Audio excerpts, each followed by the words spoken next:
Good afternoon, everyone. Thank you for joining us. My name is Diana Sanchez, and I'm with the TCU Alumni Association. I'm here with Hallie Crawford, a certified career coach and founder of Create Your Career Path. Hallie, do you want to let us know a little bit more about yourself? Yeah, thanks for being here, everybody. We really appreciate it, especially as we get into holiday time. And I'll do a quick intro about me in just a second. I just wanted to say I feel like this topic is really important right now because there's so much going on with layoffs and people are just kind of on edge with the economy and government shutdown and everything else. We're glad that you're here today to talk about how to deal with difficult situations and difficult relationships as well. And I'll do a really quick intro, and then Diana, if there's any like admin things you want to share too, feel free. If you've been with us before, you already know I'm a certified career coach based in Atlanta, and it's freezing here today. We were talking about the weather a little bit ago, but it's supposed to be 70 at the end of the week. So go figure. I've been coaching and training since 2002. I have an undergraduate degree from Vanderbilt University and a master's from the University of Illinois. I've partnered with TCU for years and love working with the Alumni Career Center, but also alumni from TCU as well.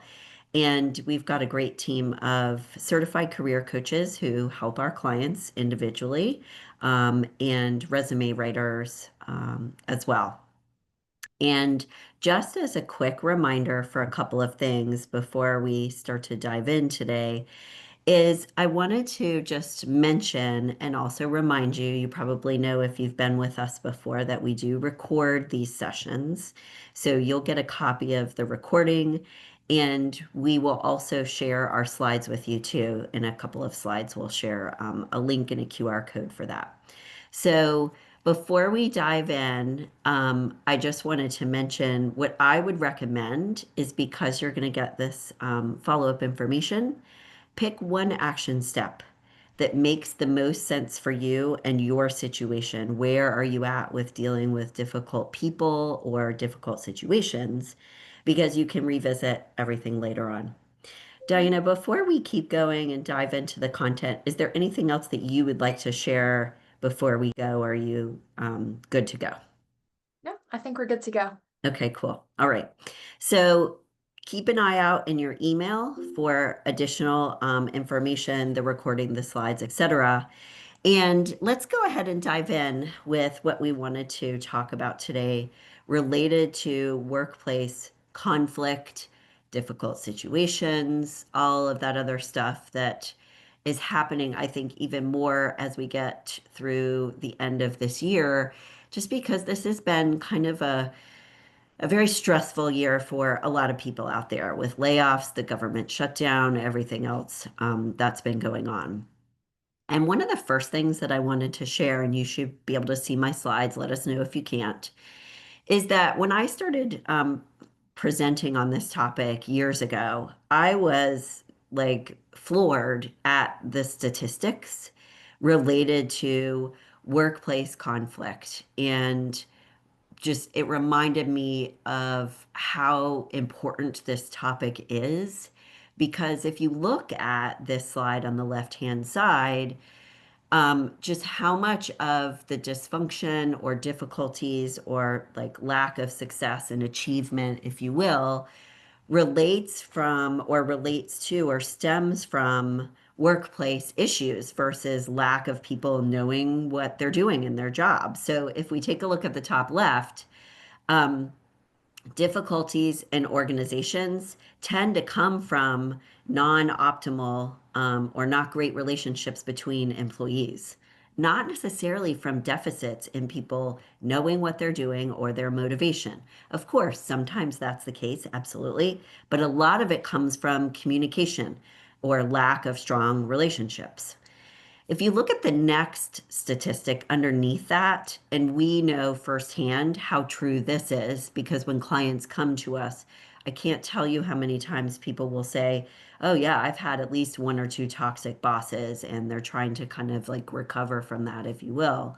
At least 84% of workers out there have had at least one toxic coworker or boss.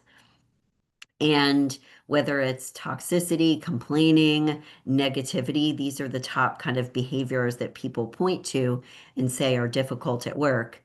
And then if you look at the bottom left-hand side, this really shocked me as well, that a typical manager will spend between 25 to 40%, I think depending on the week and the month and time of year sometimes too, but they spend a lot of time dealing with workplace issues.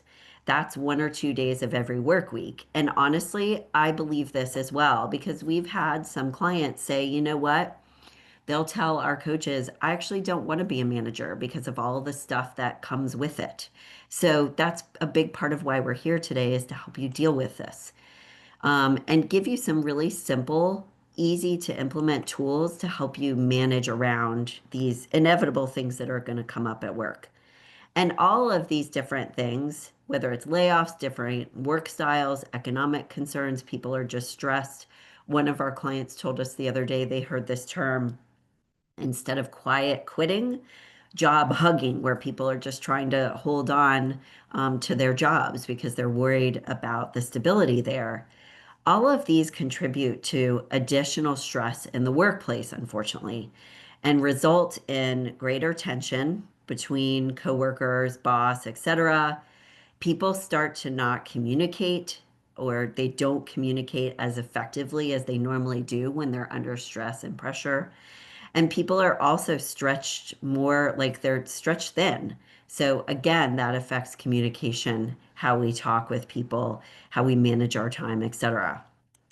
And then the final reason why this is such an important thing to be thinking about, and then we'll get into our agenda on the next slide, is that work environment for all of us really is a make or break for not just our career satisfaction, but whether we're going to be successful at our jobs in the long run. This ideal career model is the model that we use with our clients, and I developed it a long time ago, and we use it with our clients to help them identify their career goals, make sure that their strategic career plan checks all of these boxes. It also helps our clients make sure they're in the right career fit. If they're thinking about, do I need to make a change or not? Am I in the right place? And what would be a better fit? It helps them figure that out too.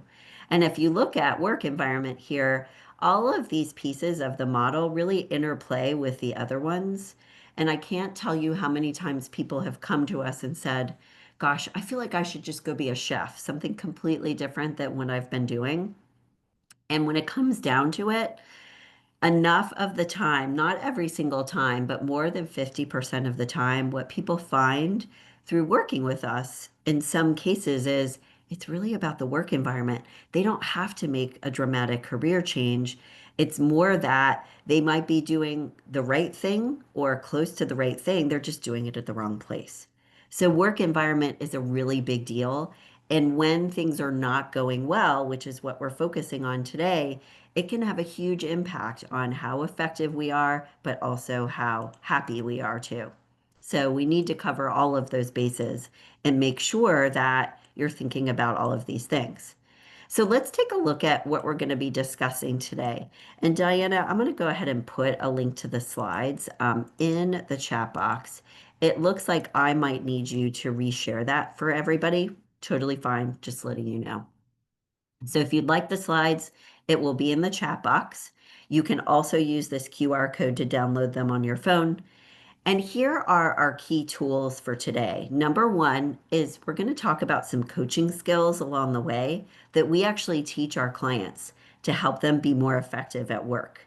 We're going to talk about agreements that you can start to try to create, even if they're informal agreements with certain people maybe on your team that's going to be beneficial for you to implement.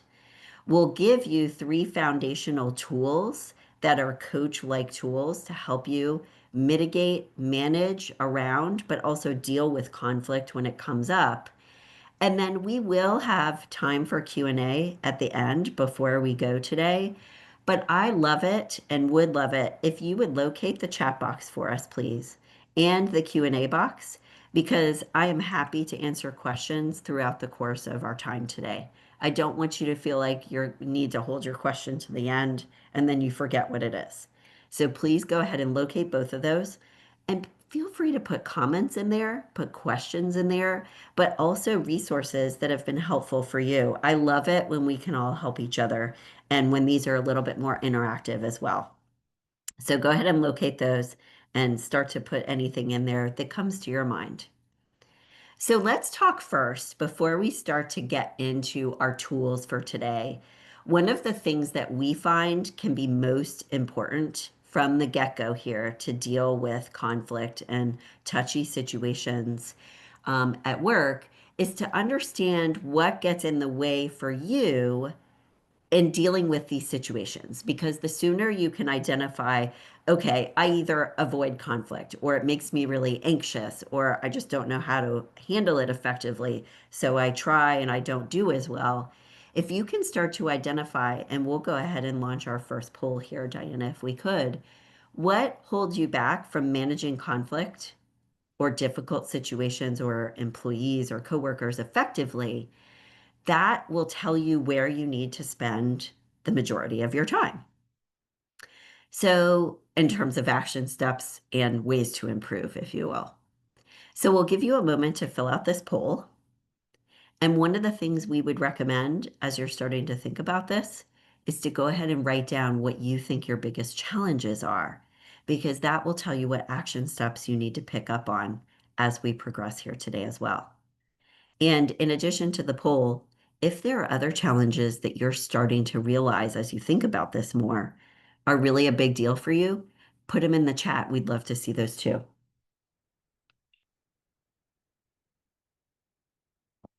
I have to drink water during the course of these because I'm talking a lot. So take your time with this. And we realize, just by the way, we'd love to see what your responses are to this poll, but we also realize there may be other ones. So if there's a different one that we haven't put in this poll, please write that down for yourself and let us know in the chat because we'd love to see what those are. Part of why we do these polls as well is to let you know that you're not alone. These things are normal. I, I don't think I've had anyone come to us, maybe one person in the 20 plus years that I've coached say, oh, I love conflict. Not many people are a big fan. So it's totally normal. So let's go ahead and we'll share our results. And do me a favor and for yourself, write down what you are identifying are your biggest challenges. And we've got so far office politics totally makes sense. There are no workplaces, I don't think, that have zero office politics. Like there are places that are better and worse, of course, but these are types of things that we're going to have to deal with, at least to a certain extent. So that makes perfect sense. We're also seeing I don't always know what to say. And I'm actually, with this 8%, I'm actually really glad that we have fewer people that are avoiding it, which is fantastic. That means that people are starting to get more comfortable with it. But please know for any of these situations that we're talking about today, we're going to address the tools that we're talking about will help you with any of these scenarios. And if you have a specific question related to your unique situation, feel free to ask as we go too. So, whether it's office politics or something else, identify those challenges, whatever two or three might be there, or maybe it's just one and that's fine too, so that you know where to focus your energy and identify what holds you back. Because what can help you is if you're like, okay, I'm going into a situation where office politics seem to be more rampant, whether it's a situation, a meeting, working with a certain person, you know, okay, this is something that I need to pay attention to because I'm going into the situation where this tends to come up. And that's why we want you to focus here. Okay. You can also start to notice trends. Where is it within a certain team? Is there more conflict with a certain person, within a certain type of situation, or we're working with a specific client? Is that part of the situation too? Noticing these trends can be really, really helpful. So here's the deal. Bottom line, as we start to progress through our tools and advice today, the goal, as much as you possibly can, knowing that nothing's going to be perfect, is to try to develop a greater foundation between the people that you work with, within your team, etc., a stronger foundation of trust, empathy, and understanding, and we'll explain why that can be helpful, honesty, an effective feedback loop, and effective listening as much as possible, too. So, what's going on, for example, with the office politics? And are there situations where you can call that out a little bit more or navigate around it, for example? So, know that improved relationships, greater communication, or greater, more effective communication, I should say, they have to have a standing or a foundation of these things in an ideal world. And the tools that we're going to be talking with you about today are going to help you develop a greater sense of all of those things over time. This isn't a quick fix, it never is. But the tools we're going to give you will help you start to work on this a little bit better. Sorry, I went too fast there with that slide. So, some foundational tools that can help you mitigate and manage these types of situations are that we're going to cover today are creating agreements with people, empathetic listening and doing a better job with that as much as possible, and leading by example on your own part first, and curiosity, asking really good questions to help uncover what's really going on underneath and dealing with those things versus surface level issues. So let's talk about our first tool, and we're going to go through all three of these as we progress today. And as I said earlier, these are really good coaching tools that we teach our clients as well. We find they're relatively simple, which is good, so you can start to implement them right away and notice those changes over time. Let's talk about the first one is creating an agreement. Um, the deal with this coaching tool is to start to big picture, try to establish better work habits, establish better rules, guidelines, etc., for working together more effectively with certain people on your team or as a team. So when we talk about an agreement, if you look at this next slide here on the right-hand side, we are talking about not just doing your work, but talking with each other about how you do your work and how can you do your work more productively and effectively. So if you take a look at the right-hand side, this would be a quick conversation. It could be a formal conversation or a more informal conversation where you're talking about guidelines for communication. How do you communicate? When do you communicate? When do you meet, etc. Guidelines for tasks, meetings, all that other good stuff. Guidelines and clarity about the role that you each are playing on a certain project or the role that you play within your organization to make sure that there is role clarity. When roles are confused, chaos happens and conflict starts to happen as well. So if you can start to make an agreement with the people that you work with on how to handle certain things, how to handle disagreements and conflict going forward, how to manage and handle feedback, whether it's email, phone, talking in person, really good way to do so, or both. And you can sit down with someone, for example, within your team, and in some cases, this might be with a client or someone external, and start to talk about and say, how can we work together more effectively? How can we get through this project more collaboratively? It's asking these big open-ended questions, ask them their opinion as well as you have suggestions as well. But the more you can talk about how you work together, not just as much necessarily as you're actually doing the work because you want to set the stage here and then, work together and then kind of check in as you go, the better off you're going to be though. So for example, when we start with a coaching client, we have agreements that this is what I'm here to do. This is what we ask you to do. Does that work for you? And making sure that we're tailoring the coaching engagement to the person, but also holding them accountable.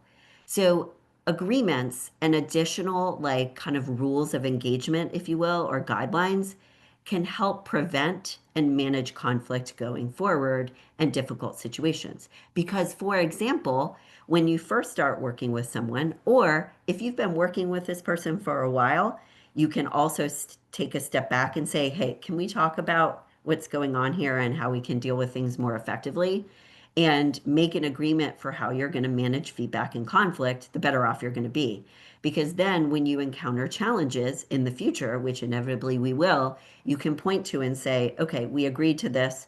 How do we get into that zone or that mode? So your agreement, if you will, can be about your objectives and your tasks and your goals. Again, it can be about the roles that you play so that there's role clarity, but also making sure that the roles you play within the team and within the group are based on your strengths or leverage your strengths. Talk about and anticipate possible challenges coming down the pipe and challenges that you've had in the past, and how can we deal with those in a better way going forward. And it's also important as part of agreements that you have to have milestones along the way so that you're tracking your progress. We'll launch our next poll here because, and I know these are two polls back to back. We're making sure you're awake over there. We'd love to hear if anyone has created an agreement like this before in any way, shape, or form, whether it's formal or informal. You can just give us a yes or no there. But we would love to have you share in the chat or the Q&A box as well. Did you create this kind of agreement and how did it go? Was it helpful? Was it not helpful? And we would love it if you can write down one thing that kind of agreement wise you could discuss with the person that you're having difficulty with. Is it about we're meeting too often? We're not meeting enough. We're talking via email all the time and it's not working. And there's a quick AI tip on here as well. You can use an AI tool like ChatGPT, et cetera, to help you draft clear communication agreements. What are some ideas that I could put out there? What are some things that I want to ask the other person? How can I word this in the right way? Can give you some good ideas. And someone is putting in the Q&A, and I'll answer this now. Thank you for asking. Should you mention personalities as a challenge? The way that I would bring this up, I think it is okay to mention like personality, but I wouldn't, you don't want to go in obviously being defensive or attacking. So instead, I might talk about and ask them about their work style, what their priorities are, and how they approach certain situations. Because you don't want to necessarily make them wrong. In some cases, people may be saying certain things because they see it a different way or because they don't know how to communicate it in a more positive way. So I think it's okay to do this. Just make sure that you're doing it in a way that you're not going to make them defensive and you're attacking them. Talk about and maybe say, tell me a little bit more about your strengths, your work style. What's your perspective on this? Because there may be something that, or a way that they're seeing it that you didn't realize that's actually part of why they're communicating in the way they might. And the same person is also sharing, thanks for asking the question. Never had written agreement, but had a discussion on how to communicate and when. That's awesome as a great starting point. So we can add more to this over time. And like we're saying, it doesn't have to be this huge formal talk. In some cases, it might need to be, but in some cases, it might be you're just bringing things up along the way. And another person is sharing in the chat, which is great, and we'll share our poll results here, is setting expectations with my team and role clarity for an event. That is so huge, especially if you've got an event or project coming up in advance if you can, making sure that everyone is clear. But if you're already in the throes of it, you can still step back and say, hold on, everybody, let's take a step back. We need to discuss this a little bit further because I think there's some lack of clarity going on. It's never too late to bring something up. You can just say, let's take a 10,000-foot view here and take a step back and look at the big picture and refreshing on role expectations and checking in. That's an awesome tool. Thank you for sharing that. And if we look at our poll results, thank you for sharing this too. That's awesome. It looks like the majority of people have not, which totally makes sense. That's why we're here today. It's all good. This could be one of the first things that you want to put on your list. What are some of the agreements that I need to start making with other people? You get their feedback too, because you need to get their buy-in and get their ideas and suggestions, but have something like written down or agreed verbally before the end of the conversation. And I love that some people have already done this. That's fantastic. Some of the things, and we'll move to our next slide, that you may gather from today is additional agreements that you could make over time to build on what you've already done. And in some cases, maybe you actually want to formalize it a little bit. We'll talk in just a second about a team charter. When you create or have a new group that you're working together with, we actually like for people to have a written down agreement and like a charter, if you will, because with a group, there's more people involved. It's a good idea to have things in writing that you can point to again. Now, let's talk about communication during touchy situations because creating an agreement before the touchy situation comes up in an ideal world is really great. So, if you need to have a conversation with someone and give them feedback on something that's a little bit difficult, and this kind of relates to the question that came through a second ago, and bottom line, you need to have a touchy conversation with someone. Set the tone of the conversation before you start. Don't just launch in. Let them know and say, hey, can I talk with you for a second? Is this a good time to chat about something that we might need to go a little bit, more in depth about? Or is it better to talk about it tomorrow or later today? I need to give you feedback on something, or I'd like to give you feedback on something that I think really is going to help both of us. And I want to make sure it comes across in the right way. So, is this okay to share right now? Ask permission, let them know in advance that something is coming so their defenses can be dropped a little bit and they can be prepared versus blindsided. Let them talk after you share as well and ask questions. Does this make sense? Am I off base here? Is this reasonable? Like you want to try to set the stage for a good, solid conversation by also asking really good questions to show that you're listening to their perspective as well. And with communication during a touchy situation, too, you want to make sure you're really paying close attention and being mindful of your body language. You're making eye contact with them, you're not avoiding it, and looking around, that you're nodding and like sitting forward to show you care, that you're understanding or trying to understand where they're coming from within reason, and showing empathy as well. If you tend to get nervous, I say here, hands in your lap on the right-hand side of this slide.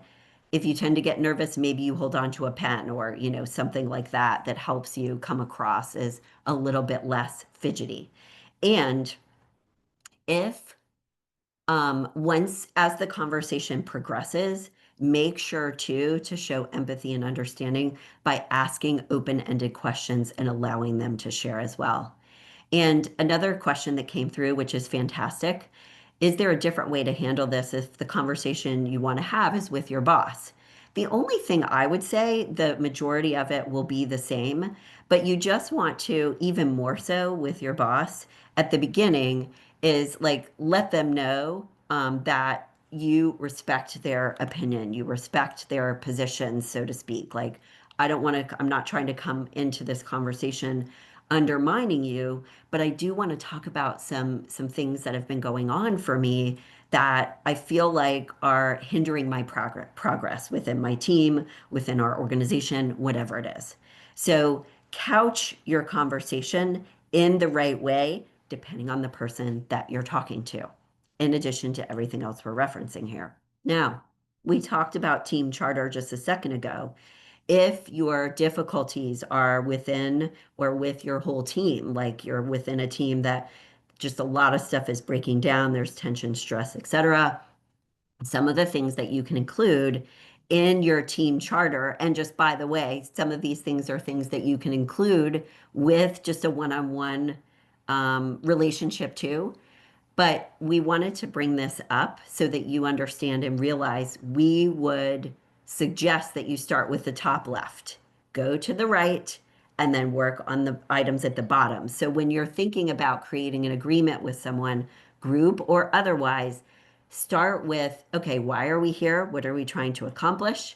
What are the objectives and tasks within that will help us accomplish this mission? What are the roles that we need to play? And are we all really clear about those? And are they the right ones for each of us based on our strengths, etc.?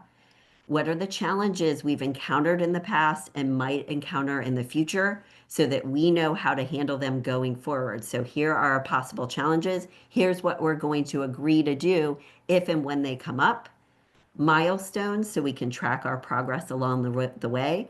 Ground rules and boundaries. Can we make an agreement together that if we give each other feedback, we are going to remain positive and productive? We will be honest and direct, but we're going to be professional and we're going to say and give our feedback in a way that we are trying to help the other person grow, understand, and because we care about the growth of the team, et cetera. So those ground rules and boundaries are going to be really, really important in the situations we're discussing today.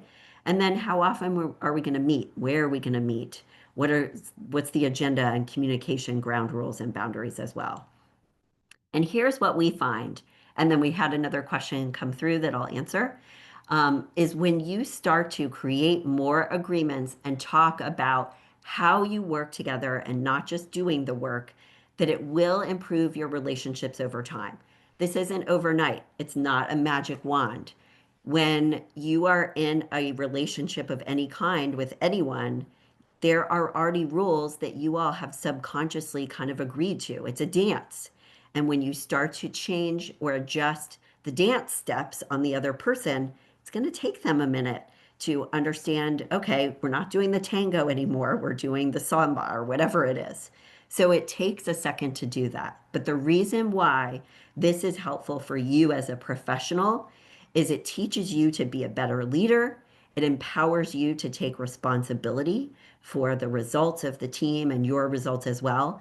And if you're doing this in the right way, if you look at the right hand side, if you're creating the agreement together, it is supposed to hold each person accountable because you have agreed to each thing together and come up with the agreement.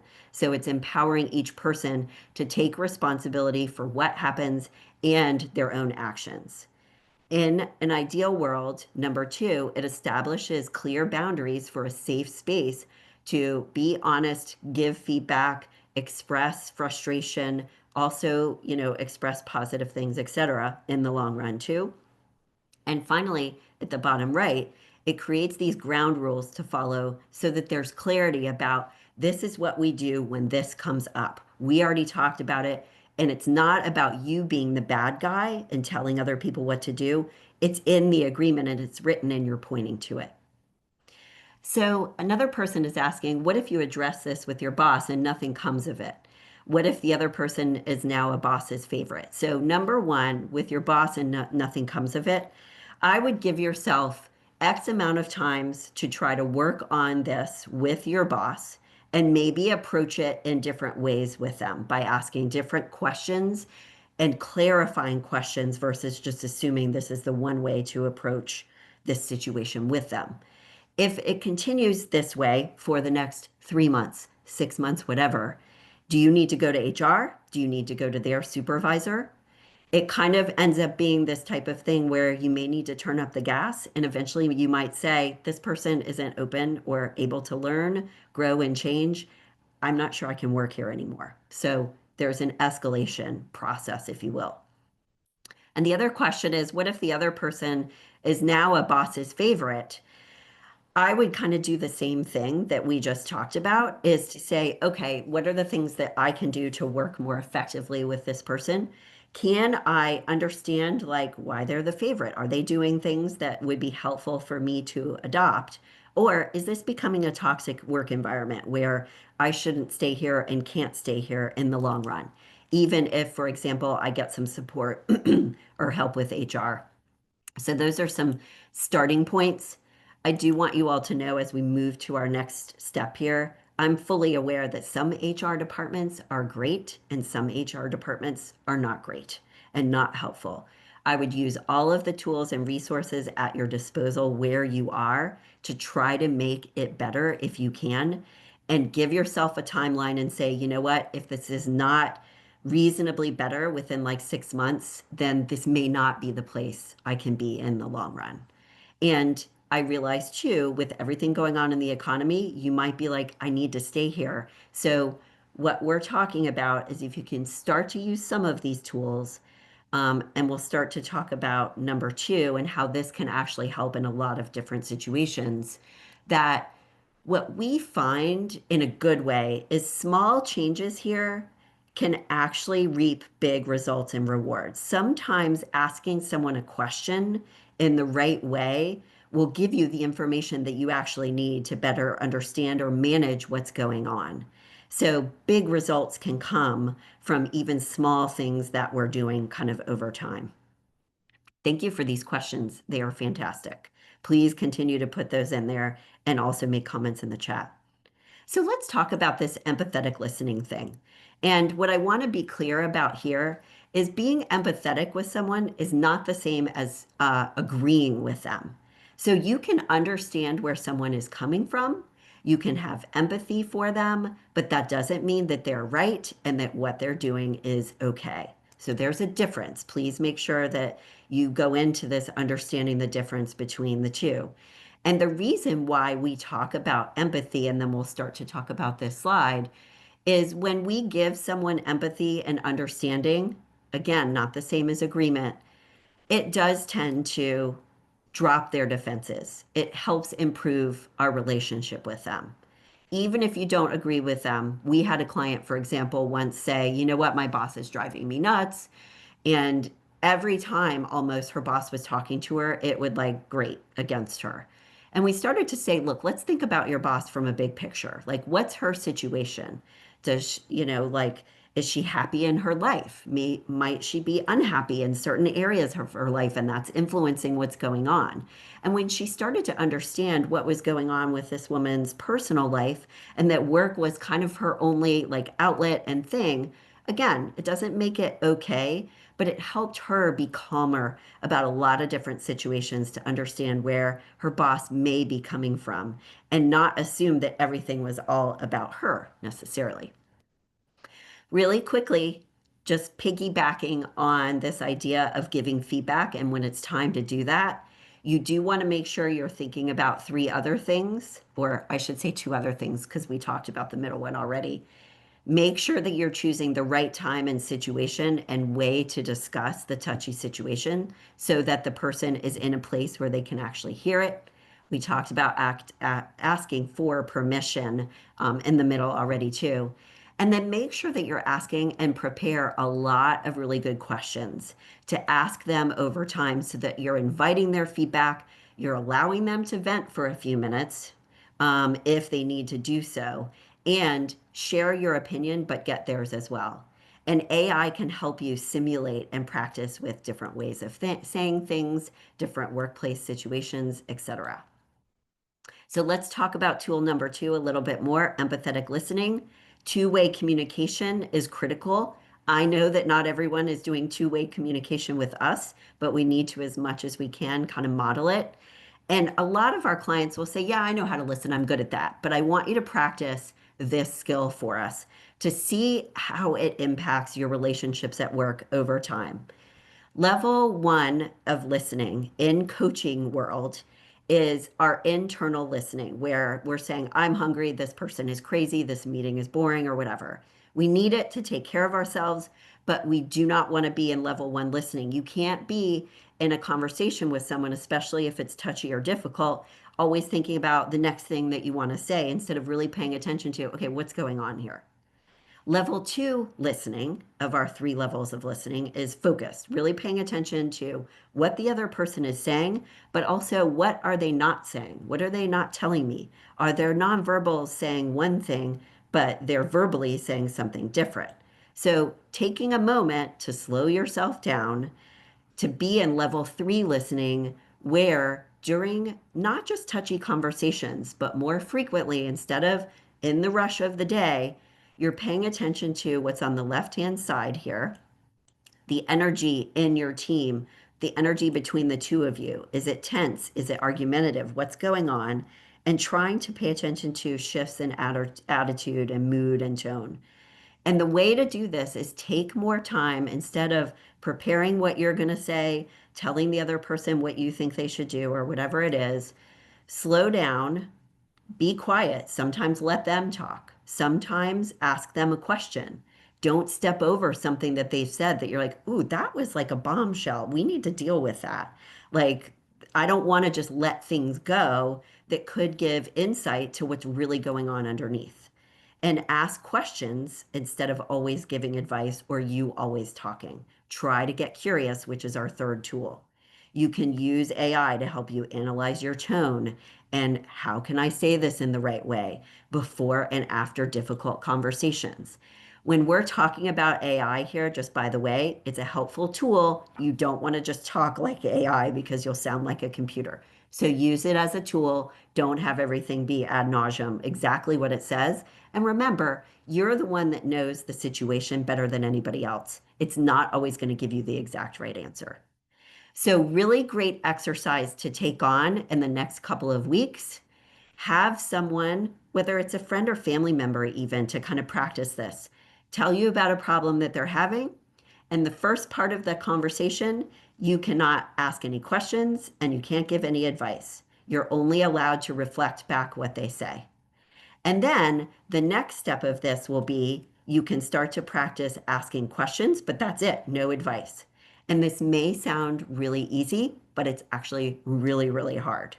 So let's do our third and final poll for today, because with our after our third tip here in just a moment, we'll start to move towards our open Q&A.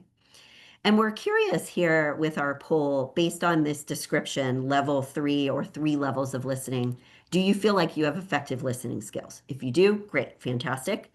But write down for me, depending on what your answer is and what we've shared today, where do you feel you might fall short? Are you maybe not as good at asking questions as you could be?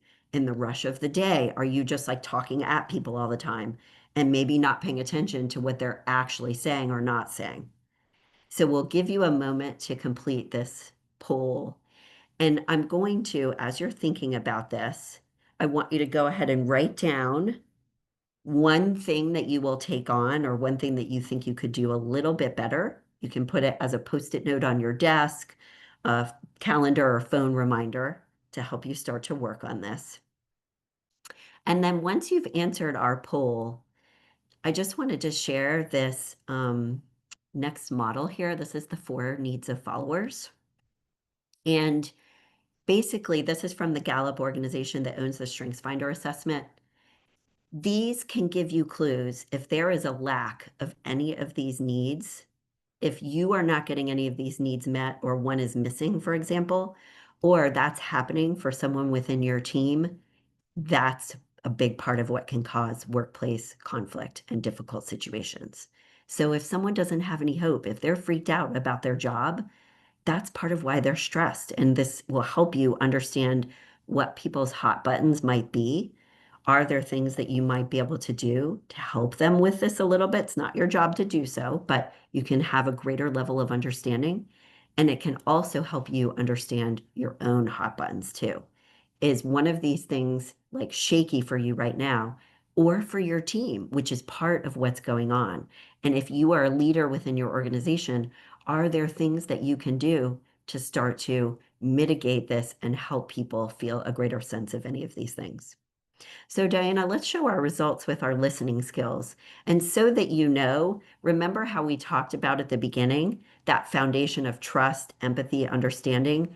This relates to that exact same foundation. When you think about the 4 needs of followers, followers is basically anyone who is part of any kind of organization. So it's you included, but anyone else.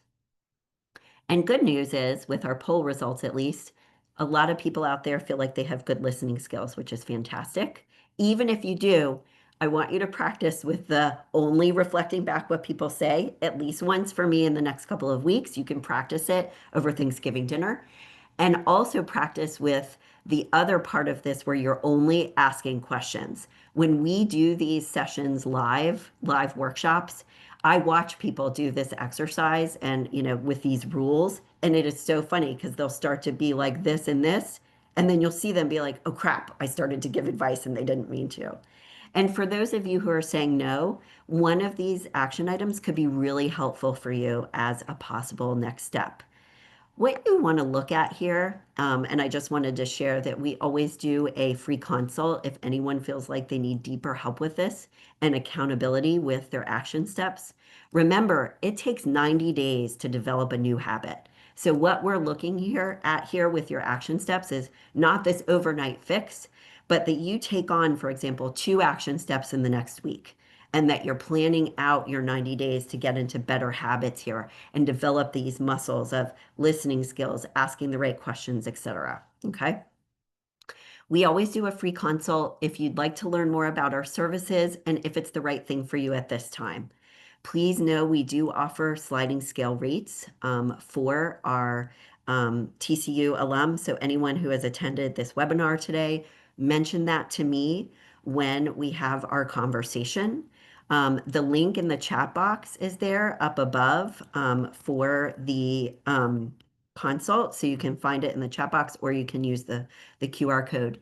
And we do have a Turkey Day promotion coming up that if you sign up before the 21st of this month, you get an extra session and a strengths finder. Another person is sharing, and thanks for this, and then we'll start on our third tool, is my listening skills depend on the topic and if I'm in the hot seat or not. Totally get that. It can depend on the person that you're talking to, the situation, the meeting that you're in. So our listening skills can vary.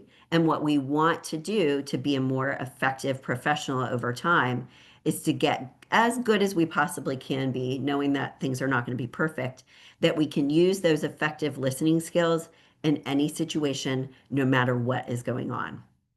Now, as part of effective listening, we want you to use this tool of curiosity. And bottom line here, this is asking really good questions. In coaching world, they're called powerful questions. And if you look at this slide, there's some examples on the left-hand side. And on the right-hand side, here's the deal. They are open-ended questions where the other person cannot say just yes or no. And the other cool thing that we like about powerful questions is that it assumes a positive outcome. There's no room to be like, nope, can't work with you. That's it. It's how can we improve this? What's the best way to accomplish this goal without conflict or managing conflict more effectively going forward? Powerful questions are open ended. They don't have judgment in them. You might have judgment in your head. You don't want to let it come out during this time. You can let it come out later as appropriate or vent to a friend or family member. You want to stay present with them in that third level of listening. You can offer opinion and suggestion when it's time to do so, but make a concerted effort at the beginning to understand their perspective first. That empathy helps people drop their guard a little bit more. And you'll see what I mean by that in our assertive communication formula in just a moment. So I am not saying here, walk around asking questions all day. No, like that's not the deal. But we tend to not do as good of a job at asking really good questions as we could. So powerful questions can be information gathering. There's some examples here. Or they could be totally curious, where you're brainstorming ideas and trying to come up with a solution together collaboratively in an ideal world. Now, if it's your boss and it's their way is the highway, so to speak, and you have to kind of go with their preference of communication style or whatever it is, I get that. In some situations, we may have to, compromise a little bit, but we want you to get better at asking the right questions and also expressing what your needs are a little bit more as well too. Self-management is a really big part of curiosity. If you're really angry, you may need to wait a couple days before you talk to the person because you need to get it off your chest with someone else first or process your emotions. So remember that there are some times when it's appropriate to vent or show frustration, etc., and other times when it may not be the right time to do so.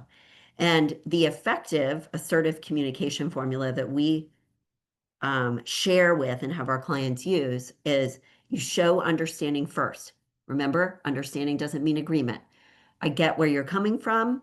I understand that you feel that way. It makes sense to me. And this is the problem. This is what we've got to try to work through. So you're acknowledging or like acknowledging them and their emotions, that those are valid, so to speak. But here are the facts, and here are the things we need to try to, make some adjustments on in order to be effective, right? So show understanding first, state the facts, state your perspective as appropriate too, offer a resolution, but get them to come up with a resolution. What if you said, so what do you think we should do? And then you were just quiet and force them to answer a little bit. before or after tough discussion. And just in general, you can use AI to journal about your feelings and what you're saying and what you're thinking to yourself too, to kind of see the themes and identify some open-ended questions that you might want to ask as well. And then finally, our last tip before we get to our Q&A and we go for today is everything we're talking about today is emotional intelligence. You can't force other people to be more emotionally intelligent. The best you can do is ask them the right questions to help lead them down that rosy path, but you be more emotionally intelligent in how you manage yourself. I was speaking with a group of engineers at a conference this summer, and very senior level guy who's probably like in his early 60s, CEO, very successful, said, you know what? The biggest thing I've learned in my career is there isn't one strength that makes a great leader, meaning like you're more assertive or you're introverted or extroverted, whatever. He said the greatest trait of great leaders is self-awareness. So everything we're talking about today is, comes down to this. And if in some cases that self-awareness is you saying, I can't do this anymore, these people are not open to change and they're not self-aware, I get that. Sometimes we might have to make a move or say, in the new year, I'm going to start looking around. But we want you to at least grow for yourself and your own development so that you take that learning with you, even if you have to go to another place. We like this book by Daniel Goleman. He's the father of EI. You can use an AI reflection tool to kind of track different things like what triggers you over time and like how you can develop your self-awareness over time for you. I like the good old-fashioned writing things down personally. And the basic definition of EI is listed on this slide here as well. So you kind of get where we're coming from. And if you can try to model some of this for other people, sometimes that's the best you can do. You can invite them to think about things in a different way or lead by example. I did want to quickly mention before we get to the Q&A, so get those lined up and pop them in there and any resources that you have found helpful for you too, please. If you feel like you need to move your career in the right direction, you need some help with that. Whether it's I need to make some changes where I am, or maybe I need to make some larger changes, whether it's a small shift or larger changes. Our Design Your Ideal Career workshop is coming up in the new year because it's new year, new career goals. Feel free to check out the QR code. You can email me with any questions about it. It's listed on our website, and I'll put this in the chat box. Diana, if you don't mind resharing this, that'd be great. If you have any questions, just feel free to ask or schedule a call with me. People love this program because it gets you really clear on what you want out of your job, what you want your next career moves to look like, even if it's a year out or even if it's more immediate, and helps you enormously with that self-awareness, understanding what your strengths are, what you bring to the table, what your brand is, all that other good stuff too. So let's see if we've got any questions. Let me move things around just a little bit. Um, and just so you know, on the left-hand side here, remember, we wanted you to walk away with some action steps. So if you would start writing those down and place them in the chat, we would love to see those for accountability for you and also maybe ideas for other people as well. So please pop those in there. You can get the slides, consult, all that other good stuff there. Diana, is there anything that you would like to share announcement-wise or any questions that came through to you as we're waiting for any questions or comments to come through? Yes, I do have a few. So one of them is someone is asking what the coaching experience is like working with you all.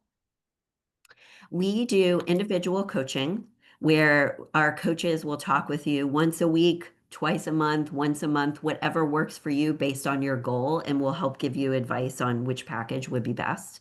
We have resources and materials that help support your learning and growth.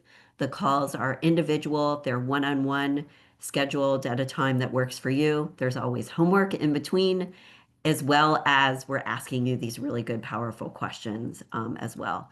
So the coaching is about learning, development, setting and achieving the right goals and holding you accountable. We also have those coaching groups like the design workshop. I lead those, and there are 3 of those coming up in the new year for job search, but also LinkedIn and designing your ideal career. And people like our resources and materials too because we keep things simple, easy, direct to the point. We've got a question that came through. Is knowing everyone's extrovert, introvert, or personalities of people in your workplace helpful or necessary? It's very helpful. It's not always necessary, but I find that if you want to work together more effectively with anybody and understand where they're coming from and be able to speak to their style, manage them more effectively, etc., then yes, I would call it absolutely necessary. We do Strengths Finder workshops for organizations where everyone in their team or their group will take the StrengthsFinder assessment for this purpose so that everyone understands this is who I am, but this is who Joe, Sarah, Susan, and Iman are as well. Like I know what everybody is like. So now I understand why they talk to me this way and I need to speak to them this way or whatever it is. And the other reason why these StrengthsFinder workshops can be so helpful too is it gives everyone a common language. And you can be like, oh, you're using your woo strength. That I totally get that, what's going on. Hey, can I talk from the perspective of my strength, which is this? So it can be incredibly helpful. Diana, any other questions that came through before we Yes, I go? have two more. So one of them is, how long will it take for me to improve my listening skills? Yeah, so whether it's listening skills or anything else, give yourself that 90-day window to get really good at whatever that is. It takes about 90 days to develop a new habit, but I would say that within a couple of weeks, you can start to see really good improvement. And then what kind of goals could I set in regard to improving my conflict management? Yeah, this is a really good one too. If I had to pick one, I would start to get better at asking these powerful questions. And when is it a good time to ask a question, to dig in a little bit deeper about what's going on versus otherwise? And that would be my biggest takeaway is I would love it if we could all do a better job, workplace and otherwise, about asking really good, powerful questions because it will really develop our relationships in all aspects so much more. And maybe some people will start to do the same thing with you. We've had clients say, I went home and talked about this with my spouse and we're trying to practice it together. So lots of good things that can come of doing that too. And I think that's all that I have on my end. Okay. So if you have any other questions, everybody, please feel free to send me an email if you have a question that comes up later on. I believe this will come through when Diana sends out the follow-up information, so just keep an eye on your email. If you downloaded or requested the slides, you should get that via email right away. But if you have any issues there, there's my email address. And I greatly appreciate your time, everybody. Everybody, good luck. Baby steps. All right. Well, Hallie, thank you again for another wonderful webinar session. I know it'll be very helpful for people that want to learn more about how to deal with difficult coworkers or employees. And like Hallie said, we will be sending out a follow-up email with a recording of today's session, so be on the lookout for that. And we appreciate your time and thank you again, Hallie, and we look forward to seeing you all again soon. Go Frogs. Sounds good.